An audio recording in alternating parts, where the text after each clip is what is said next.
Hey yo, welcome to Adventures with Aggie, brought to you by Coco's Coffee House.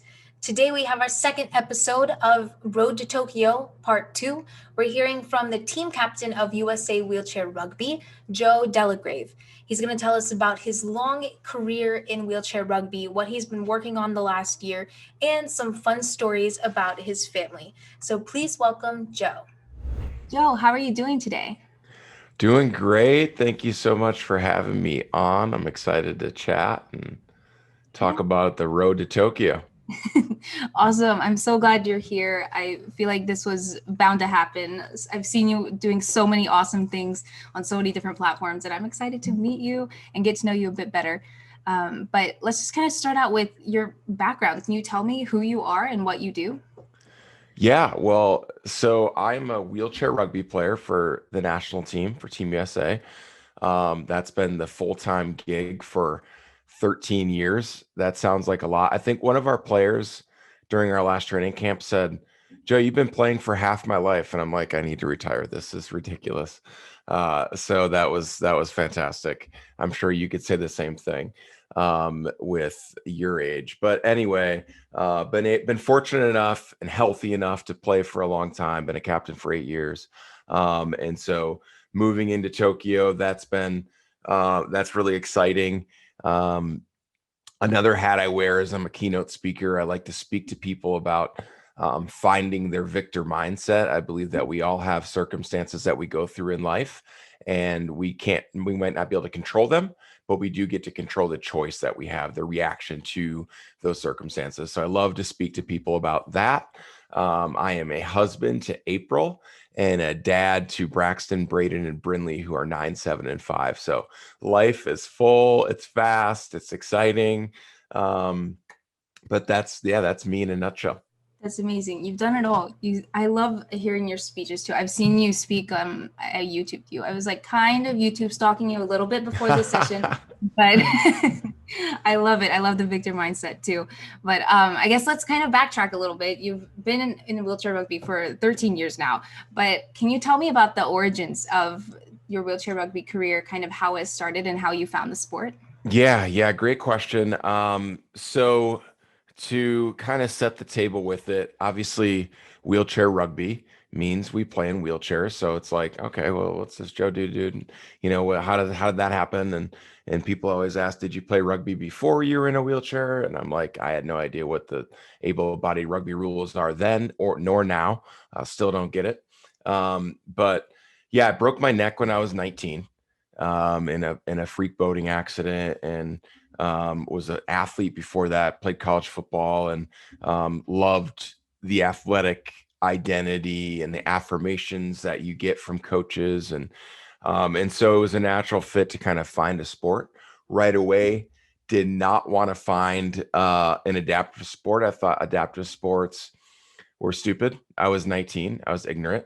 But that was the truth. Like I was like, oh, there's no way they're gonna like quench my competitive fire, right? And but about a year and a half, 2 years later, wound up finding wheelchair rugby basically because one of my best friends said, Joe, you are getting enormous. Like I ate my feelings after my accident and got to be about 285 pounds. So I was a big boy. I'm 6'5", 6'6", so like I have a lot of frame to fill that out, but at the same time, like pushing around in a chair, almost 300 pounds, not a good thing. So I had a buddy that was like, hey man, and he's one of my best friends still to this day, and he's like, well, you should probably weigh you. He was very nice about it. He wasn't just like, hey dude, you're fat in a wheelchair. No, he was like, we should probably like work out or do something. And so I ended up looking up adaptive sports online, found wheelchair rugby, saw it was basically clickbait. So I think like you've been able to see some of the videos. It's a weird sport. Like there's a bunch of crippled people chasing each other around, trying to make each other more crippled. Like it's a weird deal, right? And I was fascinated by it. I'm like, I need to sign up for this bad boy. And so I went to a practice. They ended up letting me in a chair, and 30 minutes later, I was hooked. It was amazing. And so that was kind of the origins of my career starting out. So yeah. That's that's awesome, first of all. But I think the when I was interviewing Chuck Aoki, he told me to watch Murder Ball before I spoke with him, and I turned it on the TV. I was watching it in my house. Like my parents were there, my sister was there. They're like, "What are you watching?" Because that's one thing that I think I was speaking with another Paralympian the other day, and he's saying how like you think like somebody's in a wheelchair, you can't touch them, right? Like that's a very stereotypical thing. And then you watch something like wheelchair rugby, which is the complete opposite of that, and that blows people's minds. And that, I mean, it definitely got me. It took me aback a little bit. I was like, wow, this is so cool. But now I'm hooked. It took you 30 minutes. It took me like a few matches, and here we are.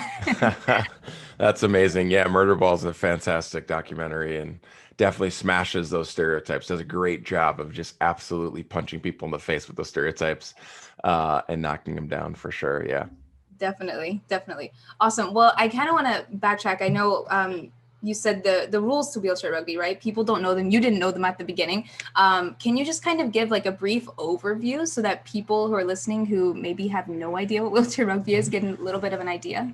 Yeah, absolutely. Easiest thing is if you're listening, Google it, but I'm gonna try to do it justice. Is it's played 4-on-4 on a basketball court. We're in gladiator type looking chairs that can smash into each other. They're made to hit each other. And so it's 4-on-4 on a basketball court. There's goals on each side of the court, so that there's no hoops. There's goals on each side that are 8 meters wide. And everyone's like, what are meters? I don't know. But it's basically like 2/3 of the baseline of a basketball court would be the goal. And so on either side, you cross that with the ball in possession. We play with what looks like a volleyball. Cross that with possession, and that's a point. Our scores go to about 50 to 60 points a game. So it's fast paced. It's like a basketball game where it's up and down really quick, fast paced, high scoring, and basically it's like high speed chess where you crash into each other. So there's a lot of strategy involved. Out of those 4 people on the court, there's classification. In Paralympics, we have classification, which basically doctors or physical therapists or occupational therapists classify us based on our level of function. So it goes from 0.5 to 3.5 in 0.5 increments, 0.51, 1.52, all the way up to 3.5. 3.5 is the highest function. That's the person with the most function. So you've interviewed Chuck Aoki before. He's a 3.0, so he has a lot of function. 0.5 is the least amount of function. And then I'm a 2, right in the middle of the pack, but you can only have 8 points on the court. So as a 2, you could have 4 of me on the court.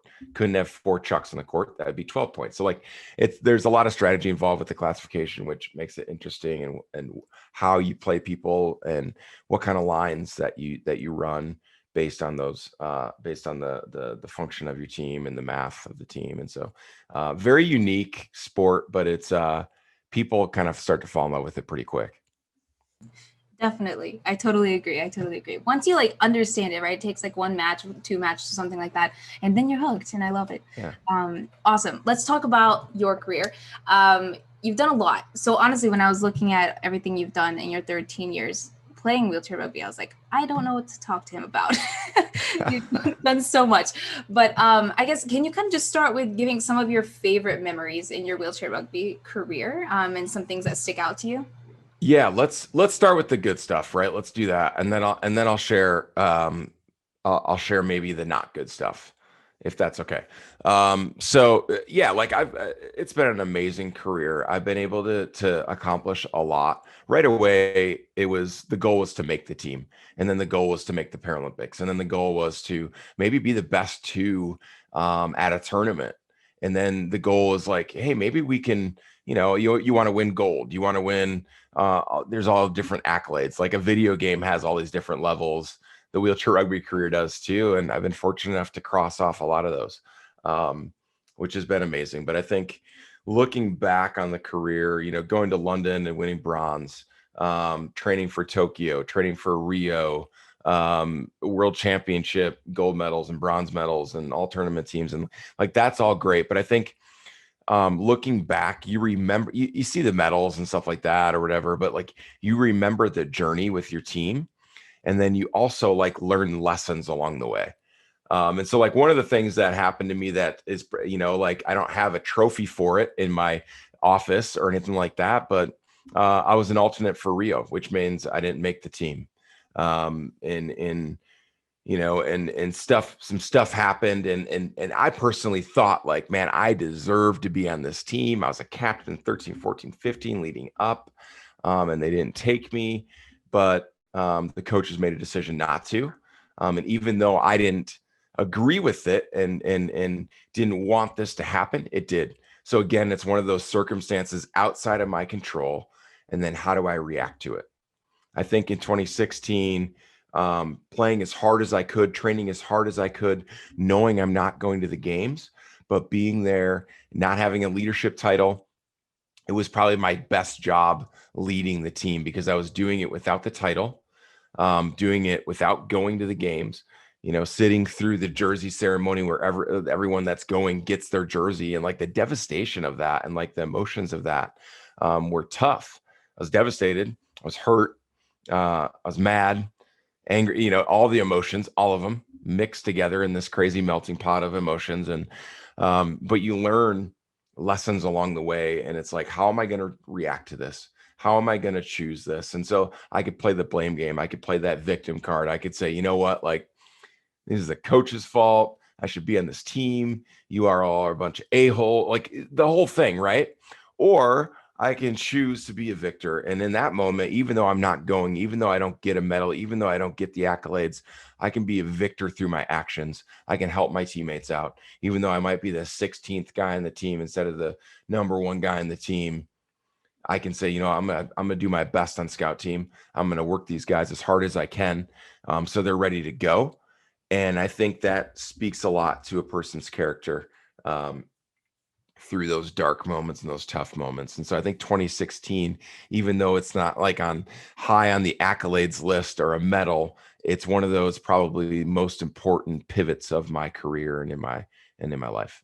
Definitely. I feel like sometimes, even if you don't have that something tangible, right, learning something from it is more valuable in lots of cases, which is really great to hear that's what you picked. Like you could have said plenty of things, but that does say a lot about a person's character as well. So that's awesome. But kind of a follow-up to that, can you tell me what the role of a team captain is? What does this mean? Like, what kind of role do you play in the team? Yeah, great. I'll give you two different nuggets here. First one was like the first 3 years of my leadership career, 13, 14, 15. I was on the team in 2009, and it was led by some great guys. And then 2013 took over as one of the captains. And I had gotten tunnel visioned on winning gold. And if we get the outcome of winning gold, then that would validate me as a leader. I'm a good leader if our outcome is gold. I'm a bad leader if our outcome isn't. And it's never a bad thing to have those goals. Like you want, like when you set up goals, it's never bad to think about success. I want to have $1 million. Great. Go do that. Like I want to have this career, this education or whatever, like that's all great. But if you attach your value and your worth to that outcome, and if you don't get it, and then all of a sudden you're like, I'm a failure, then there's a problem. And for me, that's what happened in 2013, 14, 15. Obviously, I just told you I didn't make the team in 2016. So my tunnel vision on winning gold and that outcome gone. And then, so I like all the value and worth that I thought was going to happen when I got the gold medal, I didn't make the team. So like, not only did I not make the team, I didn't even get obviously no gold medal. And so I think through that, an understanding, wow, like my value isn't wrapped up in medals. My value as a leader isn't wrapped up in those outcomes. It's wrapped up in what we do during those 4 years. And so switching that focus, and I gotten really big tunnel visioned on that value. I honestly validated myself as not only as a leader, but husband, father. Everything throughout my career attached to that medal didn't happen. And then I'm going, now what? And so I learned through that, like, Joe, come on. Like being a leader is not the outcome. It's like the process and the journey. And so the last quad here in 2017 through now has been really building up a foundation for our men and women in our program and saying, we're going to talk about our emotions and talk about our brotherhood and sisterhood off the court as a team. So when we're on the court, we can have those tough conversations. We can say, you know what, I need your butt over here right now. This is what the pick I need, because like you've seen like we don't have time to, hey, you know what, it would be really nice. I love you, man. Can you come set this pick for me? No, like you're not gonna talk like that on the court, but you can talk like that off the court. So when you're on the court, you know, when you're talking to someone directly, they know it's out of love, because we've already talked about that. And I think, you know, being a servant leader is really important as well. Understanding where people are coming from, who they are, you know, their different like backgrounds and stuff. So you can meet them where they're at that point and really speak into their lives in that matter. So yeah, I want to win gold. We want to go to Tokyo and win gold. Absolutely. I'm competitive. Like, don't get me wrong. But at the same time, that's never going to be where my value and worth is all stored, if that makes sense. Totally makes sense. Totally makes sense. I think that's great too, that y'all, like as a team, are prioritizing the feelings side of people, right? Like I feel like even during the last year, right, everybody went through something, whatever it was, somebody went through something. And at least in my classes, we've been talking about the word empathy and how that should be the word for this year and last year. Forgetting adapt, you know, everybody's favorite words, adapt and pivot and all of those words. Empathy should have been the word. But that's great to hear that y'all are prioritizing that.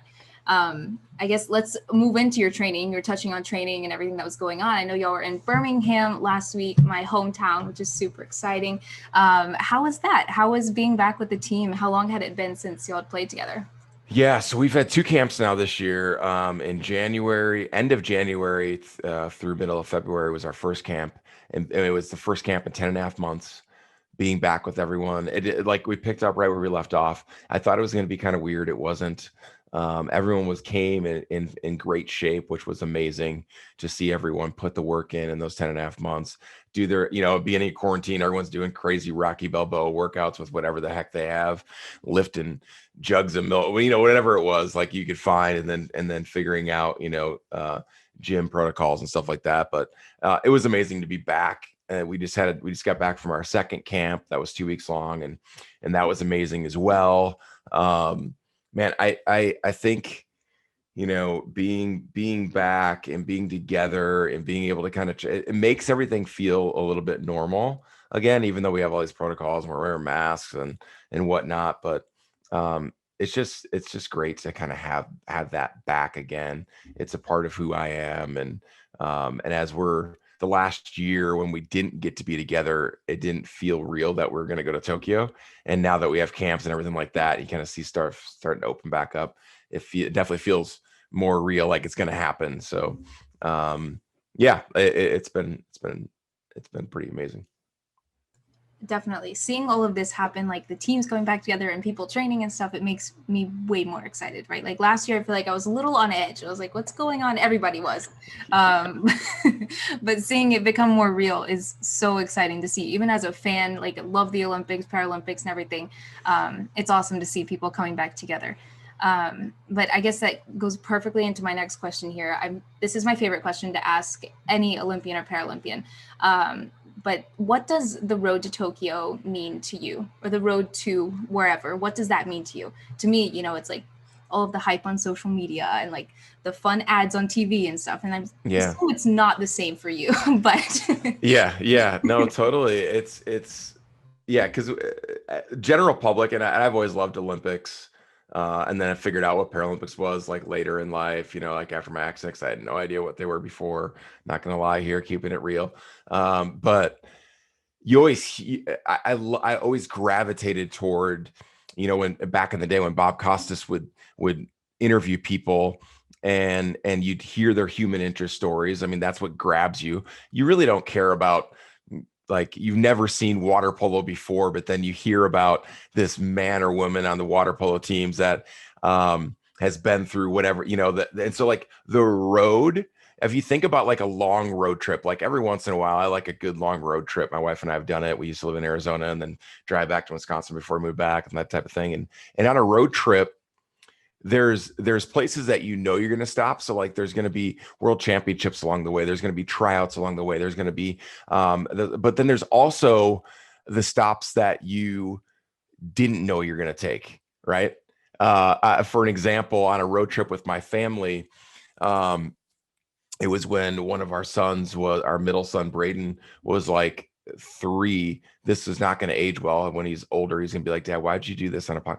Anyway, he probably won't listen. But when he was like 3, he was just potty trained, right?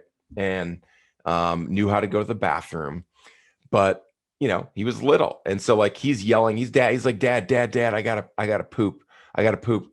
And I'm like, all right, I got you. Next exit, we're gonna go. Like 3 minutes later, he's like, I gotta go. And I'm like, I don't have the exit yet. I'm trying here, buddy. We're on a highway. I can't just pull over to the side. And we're like a minute away from the exit to go to the bathroom. And he's like, Dad, I went. And I'm like, oh no. Oh, great. We're like 10 hours away from where we're supposed to be going. And my son poops his pants. Like those things are unexpected. Okay. So like along the journey, the road to Tokyo, you're going to poop your pants sometimes. Like you're going to have things come up that you didn't expect, whether that's a teammate getting injured, whether that's a pandemic, of course, that cancels your entire season. But there's different things that are going to come up in a normal quad. Obviously, this is the most unnormal, quad ever, but there's going to be things along the way that you did not expect. And I think looking back on some of that, it shapes your team, it shapes the character, it shapes your intestinal fortitude to be able to keep going. And again, it shapes those choices you get to make to continue along the way, along the road. And so when you're talking about the road to Tokyo, there's all these different exits that you took, some of them expected, some of them unexpected. And I think it makes the journey beautiful. It makes the journey fun as you look back and you talk to your team. I mean, we talk about it as a team all the time. You remember, that tournament in 2019, we're in Japan and we ended up winning and and the other team was so devastated, but we, and then I remember when so-and-so like, hyperextended his elbow and we didn't know if we didn't have him. And then we ended up, he trained. And so like, it's just amazing always to think back on those things. And that's what makes it special. So that's what I always think about Road to Tokyo. You're just going to remember my son pooping his pants, but we all have those times when we get the unexpected stuff happen to us. Definitely.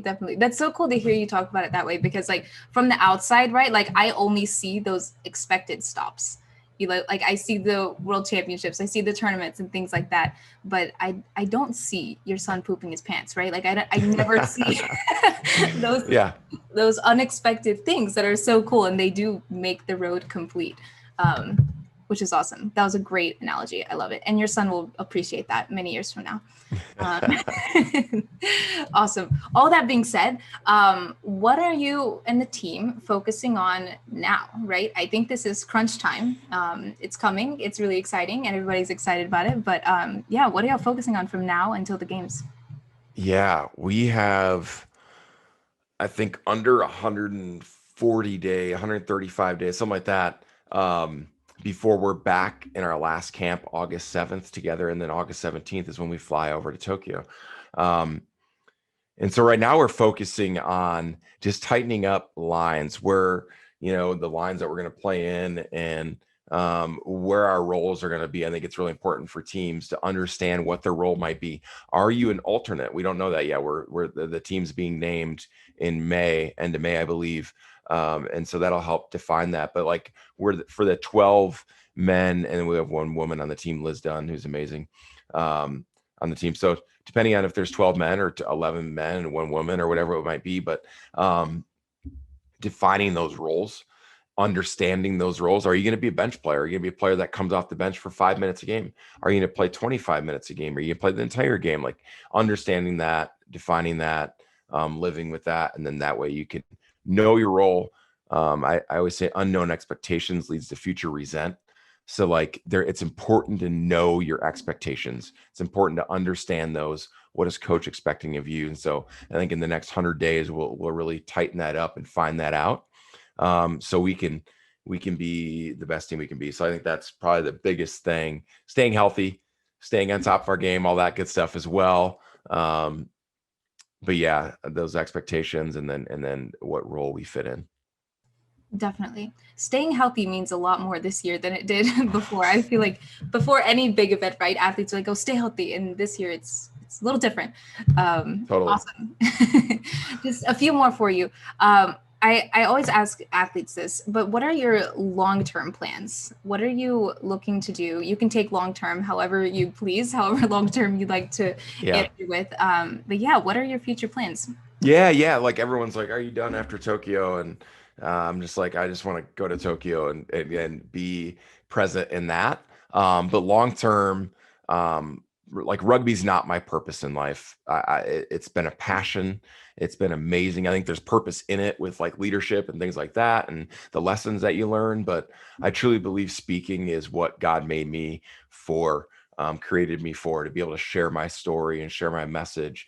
And be able to, hopefully, I never want to just inspire people one off, but I'm hoping that I can inspire people to inspire themselves, that they'll be able to turn around, look in the mirror and say, you know what?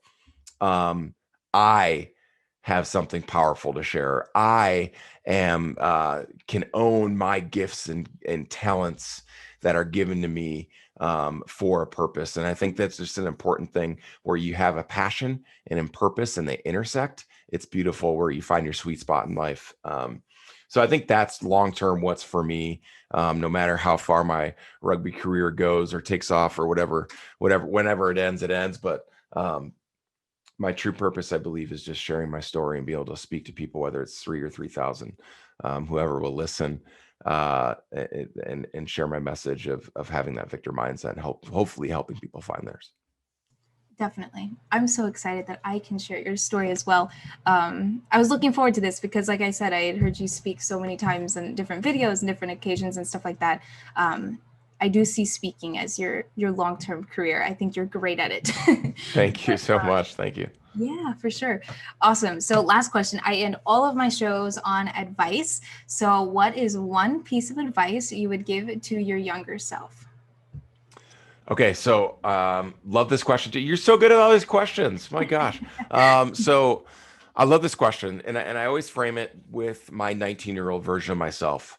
So let me set the table here. Like I said, at 19, I broke my neck, and I remember laying in the hospital bed. I had all these tubes coming out of my body in my mouth, to help me breathe, and in my stomach, like all these different stuff going on that you have in the hospital, and catheters coming out and all the, it just, you look back and think, oh, and I remember laying there and I remember throughout those first weeks, like trying to get my legs to move, trying to send the signal that you do subconsciously, like I am right now with my arms.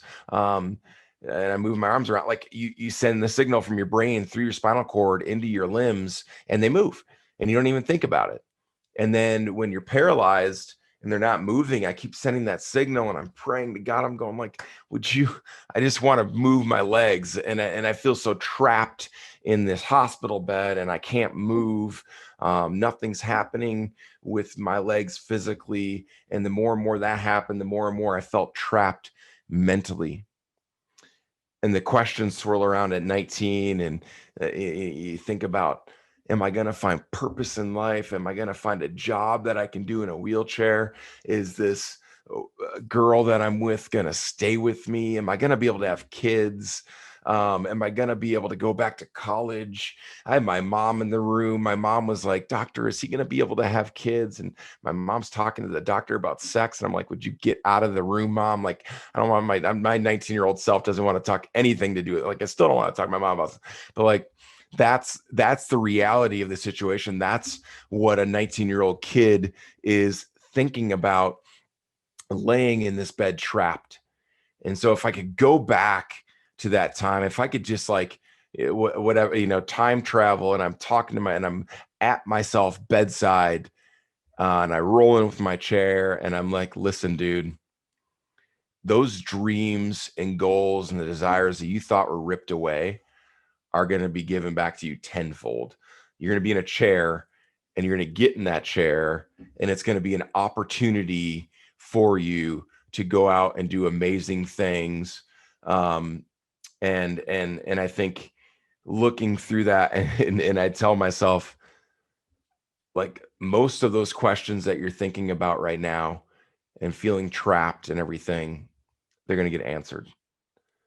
And you get the choice to get out of bed. You get the choice to figure out how to do life in this wheelchair, but you got to make the choice to get out of bed.